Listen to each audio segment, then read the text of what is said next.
Welcome back to the channel, ladies and gentlemen. Today we will be finishing off this. Now it actually is putting up a pretty good show and looks like it's almost finished already, but it is just a rub. It's quite a good rub from Bay State Opals. We've had a whole series running where we selected a rough rub parcel and then we unboxed it, and now we're going to start working the stones. You can see here, just up in the top, there's this little potchy area, and there's also a tiny bit of sand in there. A few little spots around the place, but you can see how the colour is so exposed. We can't touch this anymore with a sintered diamond. So all we're going to do today is just stick to our good old friends, the Nova points. So we will hit it all the way from 280 to try to get rid of that little bit of a potchy area, as well as the last little remnants of sand.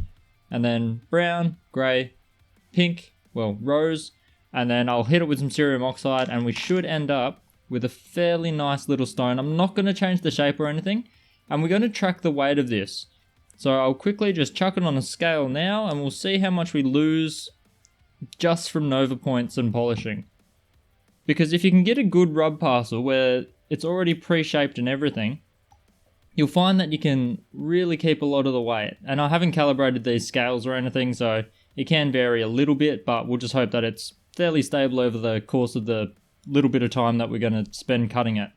So you can see here, it's just under a carat, 955, and we'll see what it's like at the end. I'm thinking that it won't change very much. I do kind of want to nip off the corners, so we will round those, but I'll just do that with the Nova point. The 280 makes pretty short work of it anyway. But yeah, you can see it does face quite well in some directions. If I get it facing really well, like somewhere here, you can see that area of potch just in that top part. So we'll see if that fades away with a bit of 280 work. But all in all, it's hopefully just going to look like this, just a tiny bit better. A little bit less directional, a little bit less potchy. Let's dive straight into it. And we're off. So this is it, just wet. You can see it's a lot more flashy when it's wet. The surface is quite foggy still, and you can see there's a big pot spot. So we're going to focus on that a lot with this 280 grit. Also, do as I say and not as I do. Those edges were a little bit scary, a little bit rough and sharp for the Nova. I would have still liked to have gone back in time and hit that with the 600 grit, because it did put a little bit of a line. The good thing with the 280 is that you work those lines out pretty fast anyway, because they do degrade quite a bit and you use them quite a lot. So it's not too bad, but there is a little groove cut into my Nova point, which you always want to avoid. And yeah, we're just working those edges, rounding them off. I round them quite aggressively. I don't like sharp edges, and I believe setting this stone will be much easier if we've got a nice straight setting edge and also no sharp points. Otherwise, who knows, you might need to do solder joints in those sections. Then we're moving on to the 600 grit Nova resin. Pretty much just hit the surface completely. I'm still working a little bit on that potchy area, and once again still hitting the edges, because you do want to polish that slight edge of opal that hangs over the side. Even though if you're going to bezel set, you're going to cover that anyway, I still like to do it and get it nice and shiny. I don't like seeing any precious opal still being foggy, so definitely shine your edges, don't worry about the back. And yeah, just make sure you hit all the grooves. The more uneven the stone, the longer you're going to have to spend on it. 1200, this is when you can start relaxing. You're not going to wear out too much of the stone. Just hit the whole surface, hit the edges. Make sure everything's the final shape. You can't do a lot of shaping with the 1200, but you can do a little bit. You can still do some touch-ups here and there. And yeah, you can see it's really starting to flash through now. And the 3000 grit, we're basically at this point, you're just pre-polishing. You're just making it easier for yourself when you get to the polishing powder. You can skip the 3000 if you want. I just do it for speed. It's a little bit more time efficient to hit it with the 3000, I find. And once again, you're hitting the whole face. Don't forget the edges. There we go. Just quickly go over the edges and you're all good. Then we've got the cerium oxide. Still looking for a name for this cerium oxide. This is the one that I've had developed, and we'll be chucking it up on a website very soon. So if you've got any ideas, please comment below. I don't like the Roy's Rocks branding so much to name everything after it. I'm sick of seeing my name. Please find something to replace it with, because I'm out of ideas. Man, what a stone. This has grown on me, and it didn't take long to work on, but every minute I was working on it, It was just growing and growing. This stone has maybe 6 of the key things that I look for personally in my opal and what makes it kind of special. So the first one is that this has a great little, I call it a kitty claw pattern. It's like a little bit of chaff, but just when there's 1 or 2 lines of it. I also refer to it as a Wolverine kind of scratch mark, but you can see these little lines here. I don't know why, they always catch my eye and I'm a huge fan. The other thing is that it's an uncommon shape. It's also got a little bit of unevenness to the surface because of that potchy area that I tried to get rid of. We didn't fully get rid of that, that's one negative. But it's got a nice uneven surface which just makes the colour play a little bit more interesting, and instead of just rolling in one direction you can spin it around and it looks different. I don't know, I really like an uneven surface.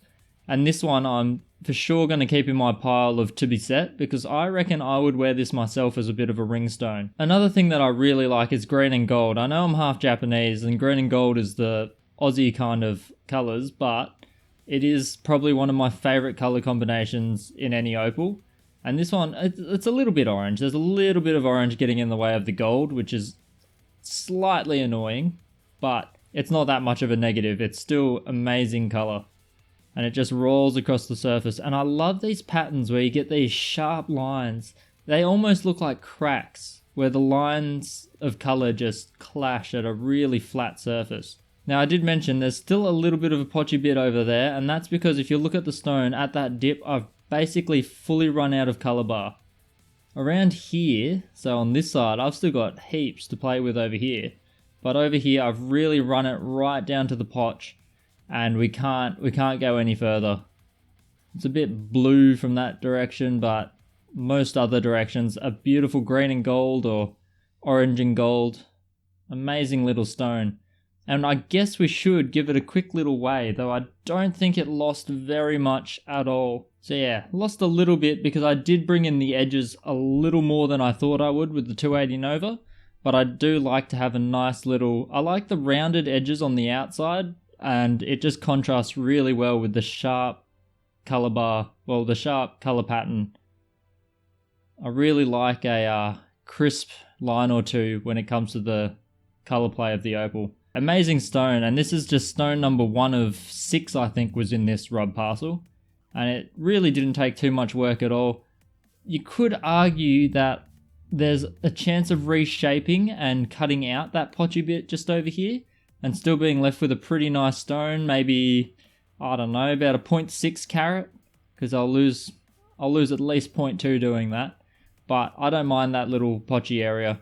I also like this level of directional where you've got kind of a lack of colour and then a sharp flash. It just catches the eye a little bit more. You'll also notice there's a tiny little spot that I think I can actually get rid of. If I go to a fairly non-directional spot, right there at the top of the potch, there's a little bit of a sand spot, which I didn't see until now, which is actually a little bit of trapped cerium oxide. So I'm going to have to get that little pit out and then even that one out, which is okay because it's towards that end where I've got a bit more color bar to play with. You can see just here, it's still got a lot of color bar, so I can work that one out. It's really just that potch section just here that I'm not going to be able to clear, which is a little unfortunate, but you know, it is what it is. Maybe there's a way that I can tackle that when I set this one, because I want to give it a nice little bezel setting, and maybe I just have a, I don't know, like a little prong of gold that comes across. I don't know, maybe this one isn't a gold. Maybe this is a white gold or a silver kind of setting just because of how much yellow is in the face.